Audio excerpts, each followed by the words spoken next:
Sa good news, nagayom-yuhom nga nagpadulong sa istasyon sang Bombo Radio Iloilo isa ka Daily Joe winner sa naman o Salvo Year 20 promo sang Bombo Radio kag Star FM sa pagkuha sa yan nadagaan nga premyo.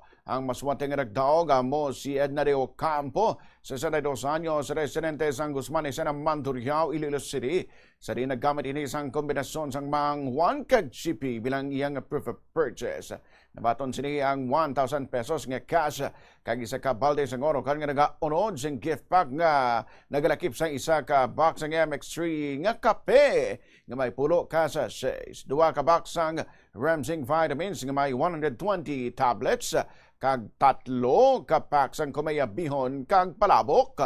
Sunog gani Ocampo gamiton sini iyan dagdag gudi bakal sang dugang nga produkto nga gamiton niya bilang proof of purchase para sa iya ihulog na entries. Malipayon man ini nga nagpang-agda sa publiko nga mag-entra sa naman ng Salvo Year 20 promo sang Bombo Radio kag Star FM agud magdaog man kangay niya kag matagan sang chance nga mangin milyonaryo sa Grandjo sa diin nagahulat ang isa ka milyon ka pesos para sa grand prize winner. 100 pesos, 200 pesos, 300 pesos, 400 pesos, 500 pesos, 600 pesos, 700 pesos, 800 pesos, 900 pesos, 1,000 pesos. Ibakal ko pagid sang proof of purchase kag ihulog diri kay dako pagid nga premyo hulat. Oh. Nang ginaagda ko dira ang nagapalamati nga magpasakop man kay basi sila man ang magdaog pareho sa akon.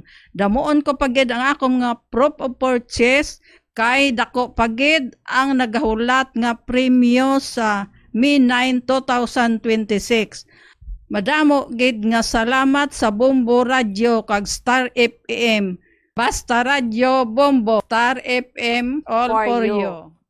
Nabalikan si Edna de Ocampo tagdaog sa Daily Joe ang naman ng Salvo Year 20 promo sang Bombo Radio kag Star FM sa diin panagtag ang 8 million pesos yung total prizes nationwide.